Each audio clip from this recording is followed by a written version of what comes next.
Je m'attends à toi, je m'attends à toi,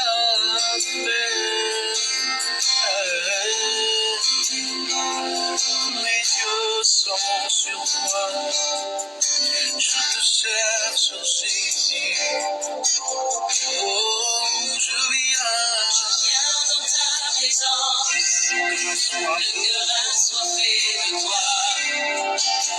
Je m'attends à toi. Qu'un simple chant, c'est je m'attends à toi. L'expression d'un soir. Je viens dans ta présence. Si j'ai soif de toi. Le cœur assoiffé de toi. Entends mon cœur. Je m'attends à toi. Je m'attends à toi. Tu es l'eau de la vie. Dans le sable torrent.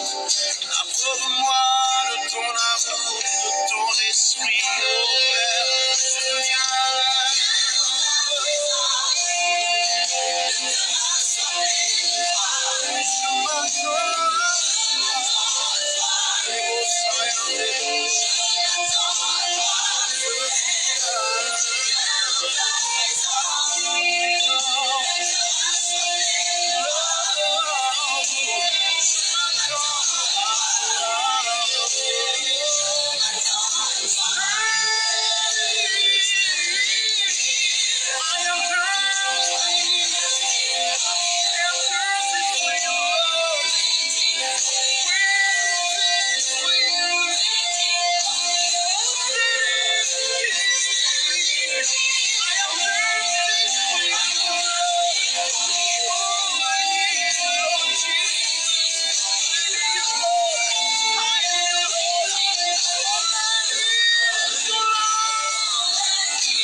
Je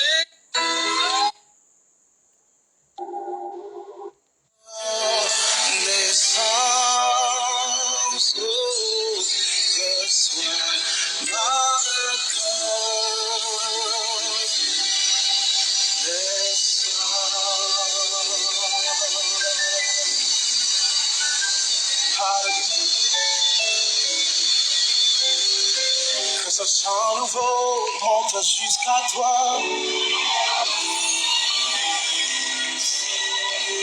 Comme un parfum de bonne odeur pour toi, Seigneur. Que la nature entière témoigne de ta grandeur. Et que toute la création chante tes louanges. Tu mérites, oh, tu mérites, tu mérites, oh, tu mérites, oui tu mérites, oh, tu mérites.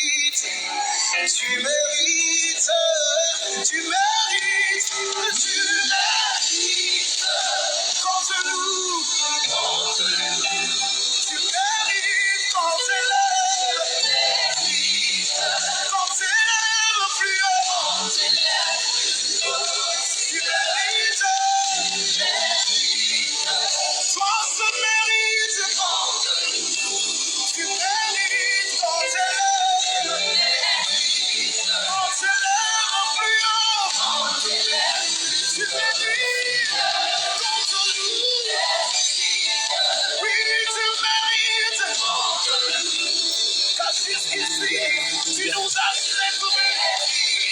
Sois béni dans le nom de Jésus. Sois béni. La grâce de Dieu est sur vous. Sois béni au nom de Jésus-Christ. Nous allons essayer de commencer notre moment ensemble. Nous allons alors ce soir dire merci à Dieu.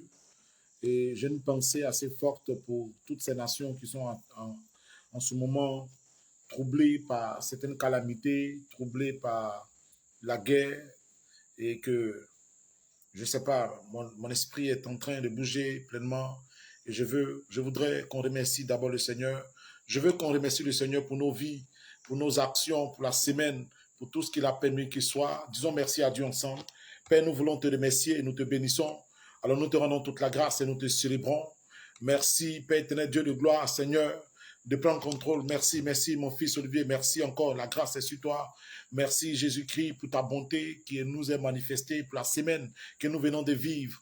Merci encore, Seigneur, pour la vie de tous ceux-là qui, chaque mardi, chaque jeudi, se connectent, tel Papa Dieu de gloire. Donne, Papa Dieu de gloire, qu'ils expérimentent ta gloire et qu'ils vivent ta plénitude.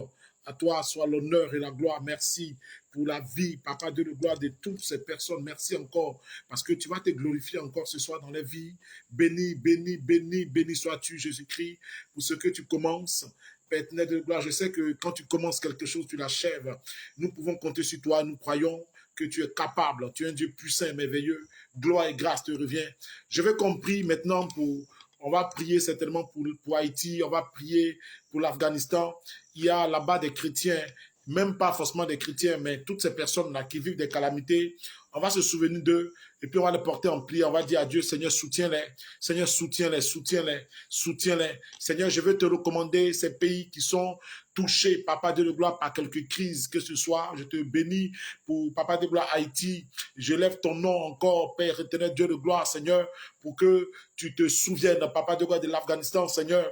Souviens-toi, Père éternel, Dieu de gloire, pour au nom de Jésus-Christ, ces nations, permets, Papa Dieu de gloire, que ces nations soient restaurées, permets que tes enfants dans ces nations soient soutenus par ta présence. Seigneur, soutiens-les, Seigneur, s'il te plaît, soutiens toutes ces personnes, soutiens ces enfants, soutiens-les, soutiens, Seigneur, il y a là-bas des enfants qui n'ont pas, qui n'ont, Papa Dieu de gloire, rien à voir avec la politique, mais qui sont touchés, Père éternel, Dieu de gloire, par les décisions des hommes, Père éternel, soutiens ces personnes, soutiens ces familles, ces femmes, Père éternel de gloire, ces hommes, tes fils, Papa de gloire, dans ces nations, soutiens-les, sois pour eux un soutien conditionnel, éternel. Je te prie, Père, au nom de Jésus-Christ. Nous allons prier pour la Côte d'Ivoire parce que ces jours-ci, on nous a dit qu'on a eu des découvertes de tout ce qui est Ebola dans la nation ivoirienne. Nous allons prier l'Éternel afin que Dieu puisse se souvenir de nous pour ne pas que ce projet-là puisse se développer pleinement dans la nation ivoirienne. Seigneur, nous voulons te bénir pour la nation de la Côte d'Ivoire et nous prions, Père éternel, Dieu de gloire, que tu, Père éternel de gloire, te souviens de cette nation pour agir fidèlement, conformément à ta parole. Tu as dit, si la nation sur qui mon nom est invoqué, se humilie et cherche ta face, Seigneur, Dieu de gloire, Seigneur, tu vas opérer, leur manifester, leur accorder ta paix, Papa. Souviens-toi de tous les programmes de prière, de toutes ces églises qui ouvrent pour te glorifier, de tous ces hommes de Dieu qui te recherchent matin, midi et soir, de tous ces enfants qui te recherchent, Père éternel, Dieu de gloire, Seigneur, par quelques moyens que ce soit. Je prie que tu te souviennes, Père éternel, Dieu de gloire, de toutes les personnes qui invoquent ton nom chaque jour dans la nation ivoirienne. Pour eux, Seigneur, Dieu de gloire, pour eux, ne permet point que ce projet se développe dans la nation. Pour ces enfants, ne permet point que ce projet se développe dans cette nation. Seigneur, s'il te plaît, Père éternel, Dieu de gloire, oh oui, bénis cette nation de Côte d'Ivoire. Permets que tout ce programme de tout ce qui est maladie, Ebola et tous ces mots qui prolifèrent, Seigneur, qui pullulent, Père éternel, Dieu de gloire, en Afrique ici, soient repoussés au nom de Jésus-Christ. Papa, tu vas te souvenir, Père éternel, Dieu de gloire, Seigneur, de tous ces mots que nous passons, tous ces programmes de prière, tous ces sorties, partout nous allons pour prêcher ta parole, pour annoncer pleinement l'évangile de Jésus-Christ. Je prie, Seigneur, que tu agisses maintenant, que tu te manifestes pleinement. Reçois toute la grâce et la gloire. Oh, nous te bénissons, Jésus-Christ. Nous te célébrons. Nous te rendons toute la grâce et la gloire. Béni sois-tu, Seigneur. Béni sois-tu. On va encore prier l'Éternel en ce soir, au nom de Jésus-Christ. Tu vas te souvenir de ta famille. Prie l'Éternel pour ta famille. Prie l'Éternel. Dis, Seigneur, soutiens ma famille. Soutiens ma famille. Soutiens ma famille. Si tu as quelque part à côté de toi, un frère ou une soeur qui est en souffrance, dis à Dieu, Seigneur, soutiens ma soeur. Soutiens mon frère. Soutiens-les. Soutiens-les. La Bible dit que c'est nous qui sommes la lumière. Alors, là où vous êtes, c'est vous la lumière de vos familles. Alors, vous devez d'intercéder pour eux. Vous devez de prier pour eux. Alors, on va prier pour nos familles. Prions pour nos familles ce soir. Seigneur, je veux te recommander la famille de tous ceux-là qui se sont connectés. Ma famille aussi, Seigneur. Et je prie que tu te souviennes, Papa de God, de nos familles, Seigneur. Soutiens nos familles. Tous ceux qui sont malades dans nos familles. Seigneur, soutiens-les. Apporte-leur ta guérison au nom de Jésus-Christ. Seigneur, visite-les. Visite nos familles, Seigneur. Au nom de Jésus. Donne que nos familles, Père de gloire, soient restaurées. Que nos familles soient restaurées dans ta présence. Dans le nom de Jésus-Christ, que dans nos familles nous vivons ta plénitude au nom de Jésus-Christ. Seigneur, souviens-toi de ceux-là qui ne sont pas encore convertis dans nos familles. Seigneur, touche les cœurs. La Bible dit que nul ne vient à Christ est appelé par le Père. C'est toi qui appelles. Alors Seigneur, touche les cœurs au nom de Jésus. Oh Seigneur, béni sois-tu, Père. Béni sois-tu pour ton règne, pour ta faveur et ta grandeur, pour ta puissance. Alors on va prier l'Éternel encore ce soir dans le nom de Jésus-Christ. On va prier l'Éternel encore ce soir dans le nom puissant de Jésus. Mais pendant que je suis en train de prier, mon esprit est en train, je ne sais pas, je sens comme un feu dans mon cœur, comme si, je ne sais pas, un feu dans mon cœur, je ne sais pas, je sens, si quelqu'un a un souci, certainement dans son corps, dans son cœur, au nom de Jésus-Christ, regarde, pendant que je suis en train de prier, je sens ce feu dans mon cœur, et au nom de Jésus-Christ, je vais te dire ce soir que le Seigneur a décidé de te visiter. Je te dis la vérité, ton Dieu a décidé de te visiter. Je sens le feu dans mon cœur. Et le Seigneur a décidé de te visiter, de te restaurer. Au nom puissant de Jésus-Christ. Au nom de Jésus, au nom de Jésus. Au nom puissant de Jésus-Christ. Merci Seigneur encore pour ta grâce et ta gloire. Merci pour ta bonté et ta fidélité. Merci pour ton règne. Merci Père de gloire pour la vie de tes enfants. Reçois toute la grâce et la gloire. Béni sois-tu Jésus-Christ pour nos vies. Dans le nom de Jésus-Christ. Tu vas prier l'Éternel maintenant, au nom puissant de Jésus-Christ. Dis à Dieu, fais de cette semaine-là une semaine de miracles dans ma vie. Fais de cette semaine une semaine de miracles. Donne que la semaine me réponde. Seigneur, je prie que cette semaine maintenant réponde. Réponde maintenant à la vie de tous ceux-là, à leurs soucis, à leurs problèmes. Seigneur, donne que la semaine puisse maintenant les répondre. Répondre à tout un chacun, tous ceux-là qui sont connectés. Que cette semaine vous réponde au nom de Jésus-Christ. Que cette semaine vous réponde. Que l'ange que le Seigneur a donné d'être gestionnaire de la semaine, travaille en votre faveur dans le nom de Jésus-Christ. Que la grâce de Dieu soit sur vos vies. Que Dieu vous bénisse abondamment. Soyez bénis au nom de Jésus-Christ. Soyez bénis dans le nom puissant de Jésus-Christ. Alors ce soir, je vais parler un peu sur quelque chose. Je ne serai pas long ce soir. Je vais parler sur quelque chose. J'aimerais que nous puissions essayer de nous connecter, de bien comprendre un peu cela. On va aller dans le livre de Romains, le chapitre 8, du verset 18 au verset 19. La Bible dit: j'estime que les souffrances du temps présent ne sauraient être comparées à la gloire à venir qui sera révélée pour nous. Aussi la création attend-elle avec un ardent désir la révélation des fils de Dieu. Je reprends. Soyez bénis, ma fille Valée, Dieu te bénisse. Il dit: j'estime que les souffrances du temps présent, ne sauraient être comparées à la gloire à venir qui sera révélée pour nous. Aussi la création attend-elle avec un ardent désir la révélation des fils de Dieu. Amen. Écoute-moi. La Bible dit que Paul quelque part dit: j'estime que les souffrances du temps présent. Vous voyez, en fait, quand on donne sa vie au Seigneur Jésus-Christ, par moment, on est amené à vivre certains événements. Parce que c'est une rupture avec le monde. Bon, le monde, pas le monde comme on connaît, mais le monde comme le système de démons, c'est-à-dire on décide de ne plus pratiquer, de ne plus faire certaines choses. Et nous marchons dans sa présence, n'est-ce pas? Et la Bible dit que j'estime que les souffrances du temps présent. Alors, je vais vous amener à comprendre une chose, mais qui est vraie en fait dans la vie de tous les chrétiens. Avant, quelque part, quelqu'un a dit dans un adage, il dit que, comment on appelle, pour que la gloire vienne, il faut un certain sacrifice. L'expression sacrifice est plus l'expression de la souffrance, est plus l'expression des persécutions. Quand tu décides de changer, même quand tu décides même de changer ton attitude dans ton quartier, sois béni, servant de Dieu, tu vas voir que les gens qui marchaient avec toi dans ton quartier vont commencer à faire quoi? À ne plus à te persécuter. Ils vont commencer à dire que voilà, tu as décidé de devenir chrétien, tu décides de les abandonner, de vivre certaines choses. Ils vont commencer à s'éloigner de toi. Alors donc, normalement, la Bible dit, il dit, j'estime que les souffrances du temps présent, écoute-moi, si tu es chrétien, pardon, et que tu passes par des moments de souffrance, avant que la gloire vienne, quelque part, la nature nous enseigne que, avant que, par exemple, je veux dire, tu ne vois le fruit de ce que tu as planté, il y a un temps de souffrance. Le temps de souffrance se compose par le temps de quoi? Tu dois défricher d'abord le champ, tu dois ensemencer la terre, tu dois faire quoi? Surveiller, venir couper les mauvaises herbes, tout ça, avant que 1 an, ou 6 mois, ou 8 mois, ou 2 ans après, ou 5 ans après, le fruit de ce que tu as posé en terre puisse faire quoi? Puisse naître. Sois béni, servant de Dieu. Alors, donc, ça passe, je veux dire, la vie fonctionne selon ces principes-là. Le principe de la sémence, mais il y a aussi le principe de la gestation. Le principe, ou bien la loi de la gestation, c'est la loi selon laquelle tu es obligé de s'aimer et puis de continuer de travailler pendant du temps qui s'écoule entre la sémence et la moisson, jusqu'à ce que tu puisses avoir quoi? Tu puisses voir le fruit de ton travail. Donc, avant que même le fruit de ton travail ne vienne, il y a un moment de désert par lequel tu passes. Il y a un moment de souffrance qui peut être manifesté dans ta vie. Et la Bible dit, j'estime que les souffrances du temps présent, quelque part, si tu as le Seigneur Jésus-Christ, et que là maintenant tu es en train de passer par des moments difficiles, tu vois que beaucoup de choses ne te répondent pas, tu vois que beaucoup de choses ne se précipitent pas d'être manifestées dans ta vie et dans ton histoire, ça ne veut pas dire que c'est la fin. Ça ne veut encore moins dire que tu dois abandonner. Non, non, non. C'est juste que ta vie est en train de passer par quoi? La loi de la gestation.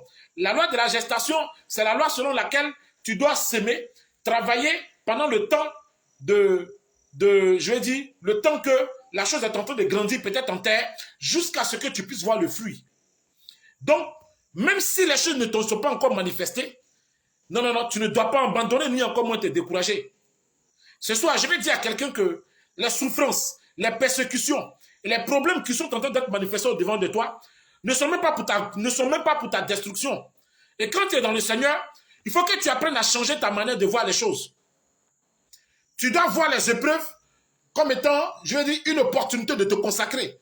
Tu dois voir les épreuves comme étant une opportunité de chercher la face de Dieu. Ce que le diable amène comme souci au devant de toi, ce n'est même pas un souci. Parce que c'est plus une épreuve qui t'amène à chercher la présence de ton Dieu. Qui t'amène à te rapprocher encore plus de Dieu. Qui t'amène à comprendre un peu plus ce qui se passe dans ta vie. Alors regarde, tu dois apprendre à ne pas regarder ce qui te manifesté comme désert, comme étant quoi? Comme étant une véritable épreuve. Non, non, ce n'est pas une véritable épreuve. C'est un temps de consécration. C'est un temps où tu dois chercher Dieu. Mais c'est aussi un temps où tu prépares ta gloire.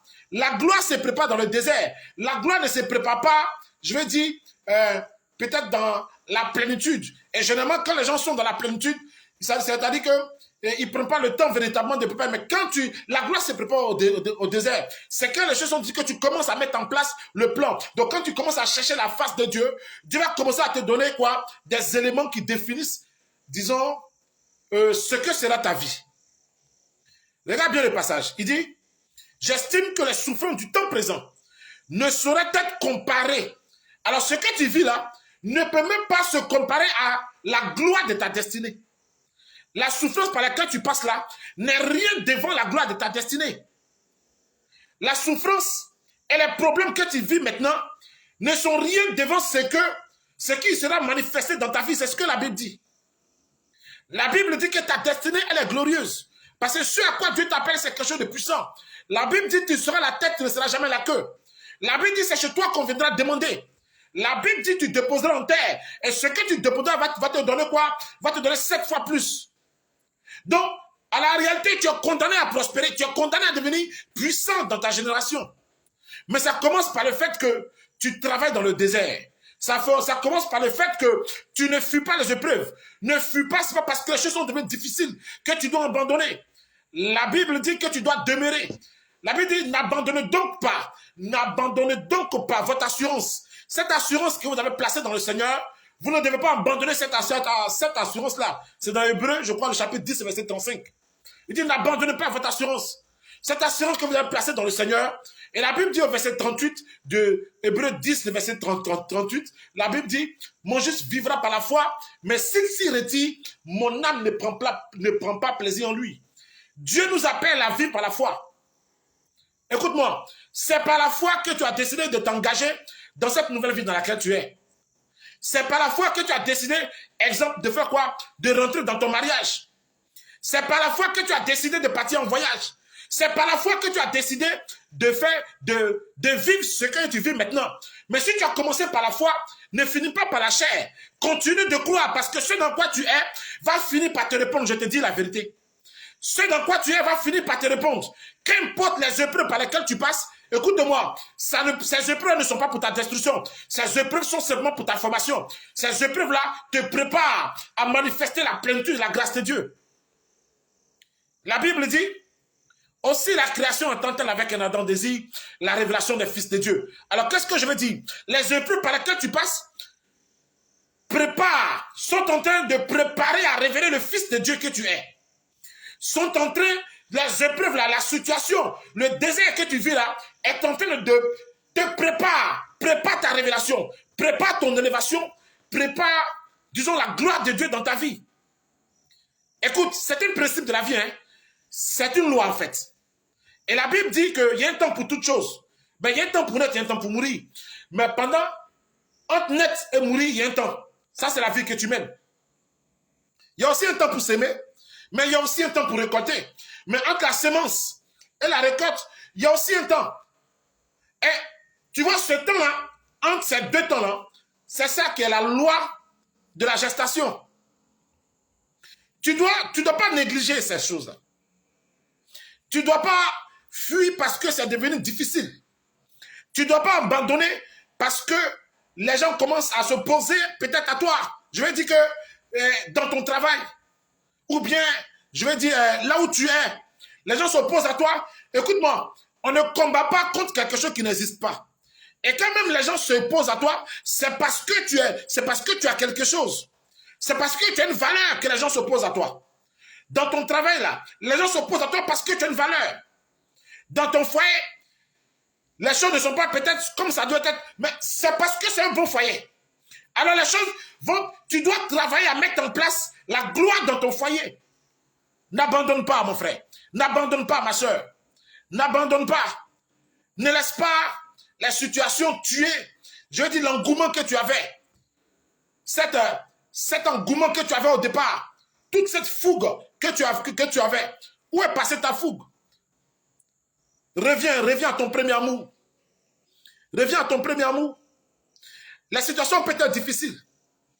Avec ce moment, la situation était devenue difficile au point que quoi? Au point que Esther a constaté que un décret est sorti. On préparait un décret pour tuer les Juifs. Mais attends, elle a vu ça quelque part comme aussi une opportunité. Ils ont décidé de tuer les Juifs, mais elle a vu aussi en ça une opportunité de donner aux Juifs aussi de se défendre. Elle a vu aussi une opportunité de monter encore plus dans l'estime du roi. Alors, elle a commencé à faire quoi? À mettre en place tout ce qu'il faut. Quand Dieu te fait rentrer dans un désert, ce n'est pas pour te tuer, mais c'est pour te bâtir, c'est pour te construire. Quand Dieu te fait rentrer dans un désert, ce n'est pas pour te détruire, c'est pour te construire en fait. Soit il va commencer peut-être à retirer certaines choses, mais c'est pour te bâtir, te préparer à ce qu'il veut te donner devant. Donc quelque part, tu dois changer ta manière de voir. Ne cherche pas forcément à sortir du désert, mais cherche à comprendre pourquoi Dieu te met dans le désert.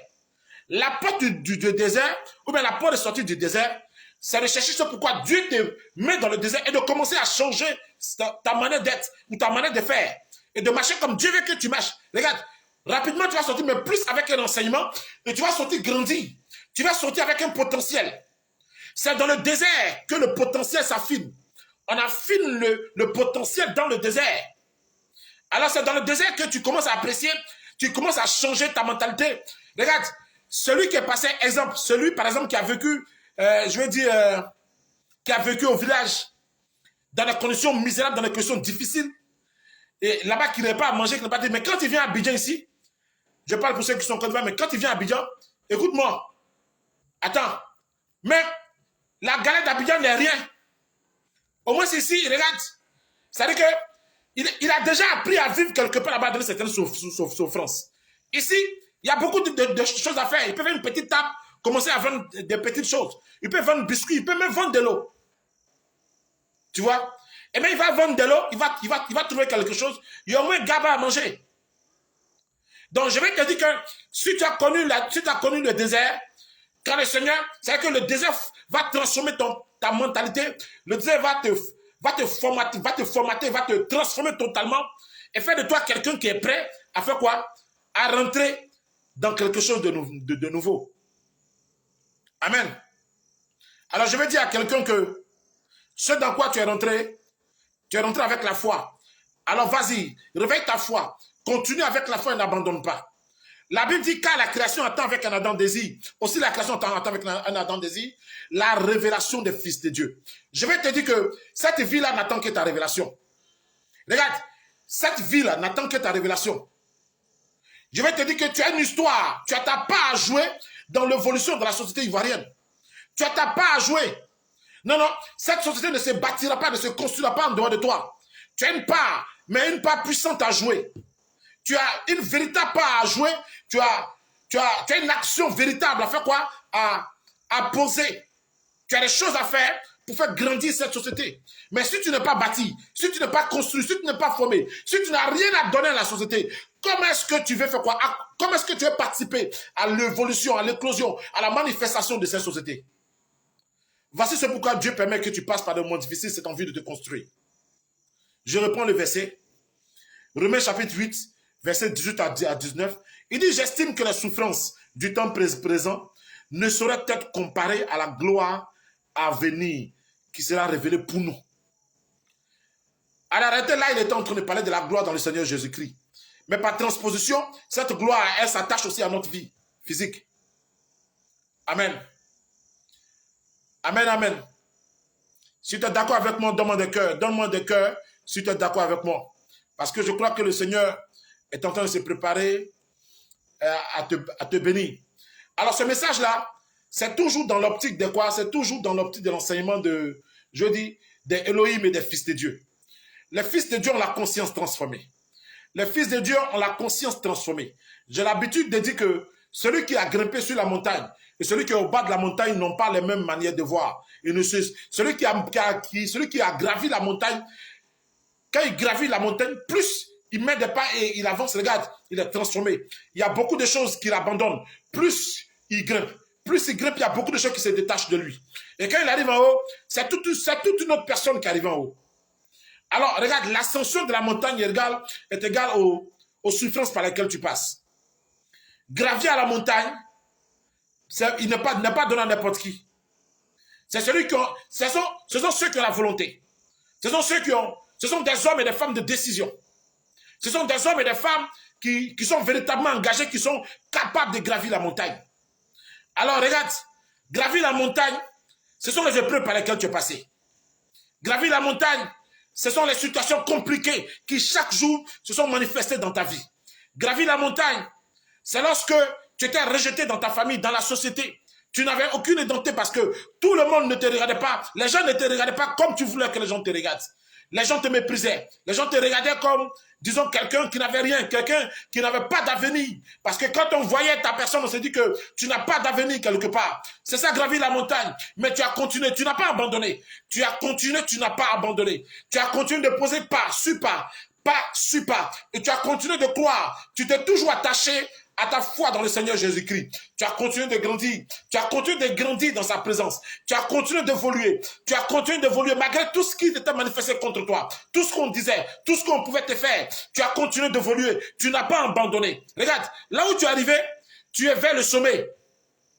Alors, je vais te dire que ce serait, disons, insensé de faire quoi? De ne pas terminer cette course. Tu dois terminer la course. Tu dois terminer la course. Tu ne dois pas abandonner. Garde ta foi intacte. Que ta foi reste intacte. Parce que sur la base de ta foi, la Bible te promet la victoire. La Bible dit que la victoire qui triomphe du monde, c'est notre foi. Avec la foi que tu as, c'est sûr que tu triompheras de ce monde. C'est sûr que des choses exceptionnelles se manifesteront devant de toi. La Bible dit que tu es en train de préparer quelque chose de nouveau. Alléluia. Amen, amen. Est-ce que tu me comprends ce soir? Est-ce que tu me comprends ce soir? Les fils de Dieu n'abandonnent pas. Les Elohim n'abandonnent pas. Et c'est jeudi prochain que je vais terminer le message. Les Elohim, et ça, ce sera l'apothéose, c'est-à-dire ce sera grandiose ce que je vais dire. Mais pour l'instant, je veux préparer le support sur lequel je vais me tenir ce jeudi. Alors, avant cela, je vais simplement t'amener à comprendre que tu es un fils de Dieu. Non, non, tu es un fils de Dieu. Tu es participant de la nature divine. Tu es un fils de Dieu. Un fils de Dieu n'abandonne pas. Tu ne peux pas abandonner. Tu as commencé avec la foi, continue dans la foi. Il faut que tu continues de croire que ton Dieu est puissant. Il faut que tu continues de croire que ton Dieu est capable. Il est capable de marcher avec toi. Il est capable d'accomplir des choses extraordinaires. Il y a eu certainement un moment où tu as crié, tu as eu l'impression que ton Dieu ne t'entendait pas. Ce n'est pas parce qu'il ne t'entendait pas. Ton Dieu t'entendait, mais il a voulu que tu exerces la foi. Il a voulu que tu te tiennes sur le territoire de la foi. Et regarde, et pendant toutes ces années, tu t'es tenu sur le territoire de la foi. Tu as continué de croire en ta destinée, tu as continué de croire en toi-même. Continue de croire en toi, continue de croire en ton Dieu. Continue de croire que ton Dieu est avec toi. Mais en fait, il ne t'a pas abandonné. Il est avec toi et il ira jusqu'au bout. Regarde, rien ne pourra décourager l'Éternel d'être quoi? D'être avec toi. Pourquoi? Parce que s'il a donné son propre fils pour toi, ce ne sont pas les petites situations ou bien les petites actions que tu poses qui vont faire quoi? Qui vont l'amener à s'éloigner de toi. Dieu ne sera jamais de de toi. Non, non. Dieu sera toujours avec toi. Il sera toujours avec toi. C'est à toi de prendre confiance. C'est à toi de prendre confiance en sa présence. C'est à toi de continuer de croire qu'il est capable. C'est à toi de continuer de croire que ton Dieu ne t'a point abandonné et il marchera avec toi. Regarde, tourne ton regard et vois l'Éternel qui est juste à côté de toi. Dieu ne te laissera pas tomber. Je vais parler à quelqu'un. Si ta situation est perdue et que tu as comme l'impression que la maladie ne te lâche pas quelque part, regarde, pendant que tu pries, ne te décourage pas. Il a dit quelque part dans la Bible, dans Marc 4, il a dit quoi? Il a dit, regarde, cette situation, c'est pour la gloire de Dieu. Ça veut dire que Dieu veut se glorifier. Alors je vais te dire que Dieu veut se glorifier. Dieu veut se glorifier dans ton histoire. Il a décidé de se glorifier dans ta vie. Rien ne pourra empêcher la main de l'Éternel d'être manifeste dans ton histoire. N'abandonne pas. S'il te plaît, n'abandonne pas. N'abandonne pas. Alléluia. N'abandonne pas. N'abandonne pas. Dieu nous bénisse. Amen. Si tu es dans la joie, donne-moi un amen. Si tu es dans la joie ce soir, donne-moi un amen. C'est ce que la Bible dit. La Bible dit que si ton esprit est découragé, si tu as un esprit, je veux dire, si tu as un esprit découragé, si tu es découragé, si tu abandonnes là maintenant, regarde, qui te soutiendra? Qui te soutiendra au jour de quoi? Au jour des épreuves. Tu ne dois pas te laisser décourager.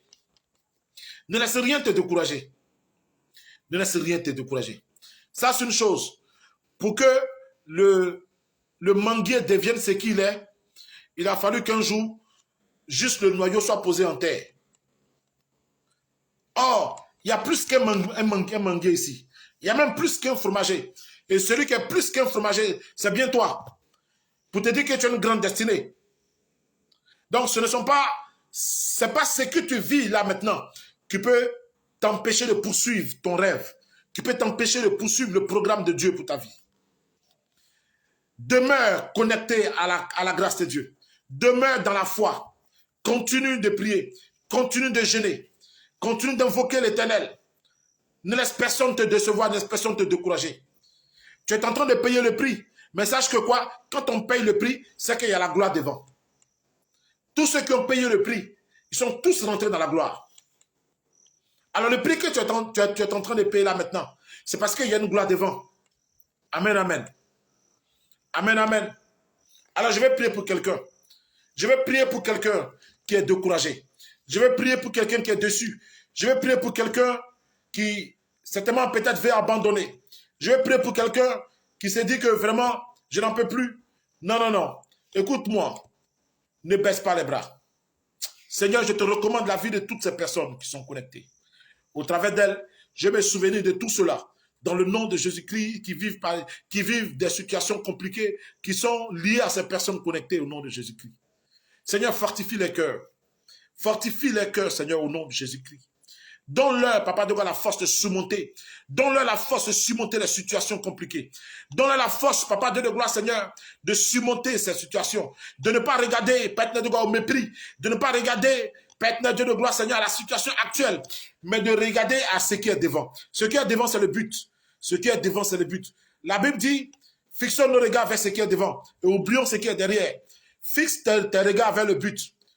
Fixe tes regards vers le but. Ne regarde pas ce qui est de non. Fixe tes regards vers le but. Dis-toi que tu dois atteindre ce but-là. Dis-toi que tu dois atteindre ce but-là. Qu'importe ce qui doit être. La main de l'Éternel est avec toi. Seigneur, tu les soutiens, Seigneur. Soutiens-la. Soutiens ces personnes. Si quelqu'un est déçu par rapport à sa situation financière, Seigneur, merci encore. Parce que tu vas commencer à faire souffler un vent nouveau. Un vent nouveau qui commence à matérialiser, qui commence à créer. Ouvre des portes, Seigneur. Ouvre des portes pour ces personnes au nom de Jésus-Christ. Si quelqu'un a besoin, Papa de God, d'une restauration, peut-être de God, quelque part dans sa santé. Merci, Seigneur, parce que ce soir même, tu visites cette personne. Seigneur, tu visites la personne et tu la restaures pleinement dans ta présence. Quelqu'un a-t-il besoin d'une restauration spirituelle, d'une restauration dans ses pensées? Merci, car au travers de ce message, la gloire de Dieu vient jusqu'à toi et le Saint-Esprit libère tes pensées de tout ce qui pesait dans tes pensées dans le nom de Jésus-Christ. La Bible dit, il dit prenez son joug, il dit prenez mon joug est doux et léger. Voici le joug de Jésus-Christ sur ta vie. Au nom de Jésus-Christ, les problèmes qui t'assaillissaient, maintenant se détachent de toi au nom de Jésus-Christ. Les problèmes qui pullulaient autour de toi, qui foisonnaient autour de toi, ces problèmes s'éteignent dans le nom de Jésus-Christ et la grâce de Dieu te couvre maintenant au nom puissant de Jésus. Et je prie que au nom de Jésus-Christ, la main de l'Éternel soit sur ta vie. La main de Dieu se pose sur toi. Au nom de Jésus-Christ, je sais que ce n'est pas facile. Je suis convaincu que ce n'est pas facile. Mais je sais une chose, que ton Dieu est avec toi. Je sais que ce n'est pas facile, mais je sais que ton Dieu est avec toi. Là où ton Dieu ne t'a pas abandonné, tu ne peux pas baisser les bras. Continue s'il te plaît. Continue. Et sache que ce que tu es en train de vivre, tu es juste en train de préparer la gloire, comme le passage le dit. Alors que Dieu nous bénisse abondamment. Que sa grâce soit sur nos vies. Ce soir, je ne suis pas trop entré dans le ministère. Désolé. L'apothéose, c'est le jeudi. Le jeudi, ce sera un moment de ministère, en fait. Le jeudi, je vais vous parler des Elohim. C'est le jeudi que le thème Elohim sera développé. Je vous parlerai d'Elohim. Les Elohim, avec S, et les fils de Dieu.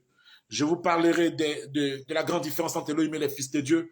Et ensuite, nous allons faire le ministère ensemble. Mais ce soir, je sais que quelqu'un a besoin d'une certaine restauration. Regarde, pendant que je suis en train de parler, regarde, je sens la puissance de Dieu sur moi. Je sens une onction extraordinaire sur ma vie. Je sens l'onction de Dieu sur moi. Et pendant que je sens l'onction de Dieu sur moi, je sens comme si quelqu'un a besoin d'une restauration. Quelqu'un, à partir d'un certain moment, a commencé à ne plus sentir l'onction. Quelqu'un a commencé à se refroidir concernant l'onction, concernant certaines choses. Je prie au nom de Jésus-Christ, l'onction qui est sur ma vie. Je libère l'onction dans le nom de Jésus-Christ sur la vie de cette personne. En ce soir même, pendant que je parle, le Saint-Esprit te restaure. Il restaure ton onction, il restaure ton potentiel spirituel, il restaure tes capacités spirituelles, il restaure les dons en toi au nom de Jésus-Christ, il restaure tes dons, il restaure ta vie de prière, il restaure ta vie de consécration. Le Saint-Esprit restaure ta vie de consécration, il restaure ta vie de prière au nom de Jésus-Christ. Je viens libérer le feu de la prière tombe sur ta tête, sur ta langue au nom de Jésus-Christ. Le Saint-Esprit te restaure ce soir, il te renouvelle dans le nom de Jésus-Christ. Il te renouvelle dans le nom de Jésus-Christ. Comme je dis, je sens l'onction sur moi. Je sens l'onction pendant que je suis arrivé au thème de mon message, mais je sens la puissance de Dieu sur ma vie. Et je prie que cette puissance soit attachée à ta vie. Cette puissance s'attache à ta vie financière. Cette puissance, elle s'attache maintenant à ta vie dans le domaine du mariage. Elle s'attache à quoi? À ton problème. Elle s'attache à ta situation dans le domaine du travail. Je libère l'onction sur ta vie au nom de Jésus-Christ. Parce que tu es connecté ce soir. La puissance de Dieu, par les ondes, descend jusqu'à toi. La Bible dit la profondeur appelle la profondeur. Et la Bible déclare que tous tes flots sont passés sur moi au son de tes ondées. Alors sur ces ondes-là, la gloire de Dieu vient sur toi. Et les flots de l'onction tombe sur ta vie au nom de Jésus-Christ. Je déclare que le flot de l'onction tombe sur toi. Dans le domaine où tu as besoin d'une restauration, l'onction vient pour opérer cette restauration dans le nom de Jésus-Christ. Pendant que je suis en train de prier, il y a comme quelqu'un que je vois, regarde, tu as un souci à ta cheville. Au niveau de ta cheville, au niveau de ton pied, au niveau de ta cheville. Je ne sais pas de qui il s'agit, mais pendant que je parle, l'Esprit de Dieu est en train de faire quoi? De me connecter à quelqu'un qui est soucieux au niveau de son pied. C'est au niveau de ta cheville droite. La puissance de Dieu te libère. La gloire de Dieu te guérit ce soir. Au nom de Jésus-Christ, la puissance de Dieu te guérit ce soir. Dans le nom de Jésus-Christ. La grâce de Dieu tombe sur tous ceux-là qui sont malades, qui sont connectés. Je déclare votre guérison ce soir. Et je prie que la gloire de Dieu soit sur vous. Ceux qui ont été déjà guéris, je viens sceller cette guérison dans le sang de Jésus-Christ. Et ceux qui ont besoin d'une restauration financière, recevez la grâce de Dieu dans vos finances au nom de Jésus-Christ. L'onction vous touche et la gloire de Dieu inonde pleinement vos vies. Oh Seigneur, merci encore. Je vais m'arrêter, tu vois, mais l'onction est en train de monter. Et je parle, l'onction monte. Je suis couvert de l'onction, je suis couvert de la puissance de Dieu. Et je prie que parce que tu me regardes, cette même onction te couvre là où tu es. Elle descend dans ta maison. La nuée que je vois là maintenant, elle descend dans ta maison dans le nom de Jésus-Christ. Le programme qui a été préparé par l'ennemi ne pourra jamais avoir lieu dans ta vie dans le nom de Jésus-Christ. Et ta maison est sauve à cause de l'onction de l'Esprit, à cause de la couverture du Saint-Esprit et la grâce de Dieu descend dans ta vie dans le nom de Jésus-Christ. Soyez bénis au nom de Jésus-Christ. Soyez bénis dans le nom de Jésus-Christ. Continuez de croire. Continuez de placer votre confiance dans le Seigneur. La Bible dit, croyez en ses prophètes et vous resterez. La Bible dit, confiez-vous en l'Éternel et vous serez affermis. Alors, continuez de faire quoi? Confiez-vous en l'Éternel, croyez en l'Éternel, croyez en ses capacités. La Bible dit afin que votre foi fût fondée non sur la sagesse des hommes, mais sur la puissance de Dieu. Ça veut dire quoi? Que tu dois croire que ton Dieu est puissant. Tu dois croire que ton Dieu est puissant. Ne mets pas trop ta foi dans ce que les hommes disent, mais place plutôt ta foi dans la puissance de ton Dieu. Ton Dieu est puissant. Et partout où tu es, ton Dieu est avec toi et il opérera en ta faveur. Au nom de Jésus-Christ, que Dieu nous bénisse abondamment. Merci encore. Merci pour ce soir. Nous avons déjà fait 40 minutes, 42 minutes. Nous allons nous arrêter là. Merci pour ce soir. Je vous donne rendez-vous de manière exceptionnelle ce jeudi. Alors ce jeudi, je vais te demander inviter au maximum et partager. Parce que jeudi, ce sera grandiose. Parce que jeudi, on va se connecter au spirituel. Jeudi, on va opérer dans le domaine prophétique. Jeudi, nous allons enseigner sur certaines choses et nous allons prêcher et manifester la puissance de Dieu ensemble dans le nom de Jésus-Christ. Dieu nous bénisse. Dieu nous bénisse. C'était votre serviteur et je vous revois ce jeudi par la grâce de Dieu. Soyez bénis. Merci encore. Soyez bénis depuis l'Europe, depuis toutes les nations là où vous êtes connectés. La grâce de Dieu est sur votre vie. Et je déclare la grâce de Dieu et la gloire de Dieu s'attache à vos noms dans le nom de Jésus. Soyez bénis encore au nom puissant de Jésus-Christ. Merci encore.